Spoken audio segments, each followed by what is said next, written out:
ओळखलेत मला? म्या सावित्री ज्योतिबा फुले, सातारा जिल्ह्यातील खंडाळा तालुक्यातील नायगावच्या खंडोजी नेवासे पाटलांची मी कन्या सावित्री.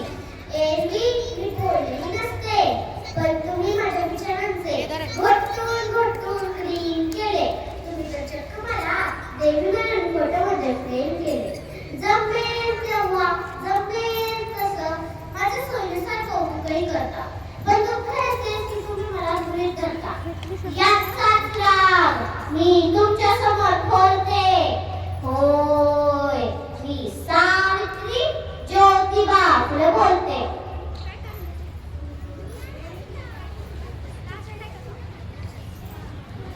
कुणाडीचा दांडा होतात का?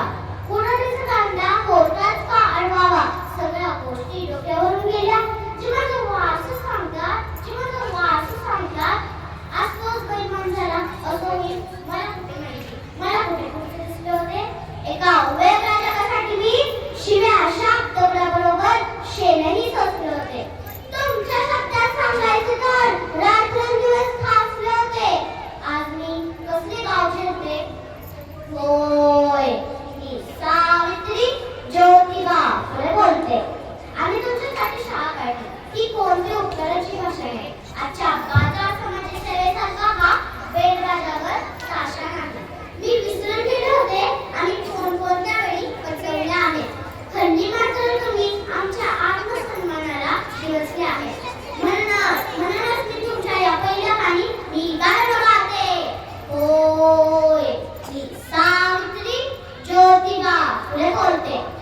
माझे माऊली बोलते की माझे नो तुम्ही शिकलाय सवलय, कारण विकृत स्त्रीमुक्तीच्या प्रत्येक काळात आलाय. माझं वासाहून स्वार्थीसाठी जागतात आणि गरबातल्या सावतीचा काळा गरबातच जागताय. म्हणूनच मी म्हणते की आई पाहिजे, बहीण पाहिजे, बायको पाहिजे, मैत्रीण पाहिजे, मग मुलगी का नको? म्हणूनच मुलगीला गरबात मारू नका, कारण मुलगी असते कुणाची काय दोन्ही घराचा उघाड होणार. म्हणूनच तुमच्या या संतापामुळे मी विमान बोलते. होय, मी सावित्री ज्योतिबा फुले बोलते. माझी खरी व्यक्ती जी कोणाच्या सत्या पुढे झोपत नाही. माझी खरी व्यक्ती जी कोणाच्या सत्या पुढे झोपत नाही. ती कोणत्याही भोगाकडे अंधळेपणाने माझं लेखत नाही.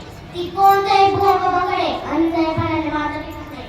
आमच्याच माती आमच्याच लोकांकडून तुझा भोग काढावा लागला. माझा खोटे लावण्यासाठी सरकारी जार काढावा लागला. कारण समाजासाठी काय करायचं म्हटलं की आपल्या पोटात गोळा येतो. ज्योतिबा शिवाय सावित्री, सावित्री शिवाय ज्योतिबा. एक ते दुःख कधी नेता येणार नाही. विचाराची ही गोडी तुम्हाला लागावी म्हणूनच लेकीनो मी तुम्हाला बोलते. होय, मी सावित्री ज्योतिबा फुले बोलते. बाळांनो, शिका, सवरा आणि खूप मोठे व्हा, कारण शिक्षण हाच खरा दागिना आहे. विद्येविना मोती गेली, मतीविना गती गेली. विद्येविना मोती गेली, मतीविना गती गेली, गतीविना नीती गेली, नीतीविना शुद्ध गती. आणि एवढं सगळं अर्थ एका विद्येने केला. म्हणूनच मी म्हणते की मुलींना शिकवा, कारण बेटी पढाओ बेटी बचाओ.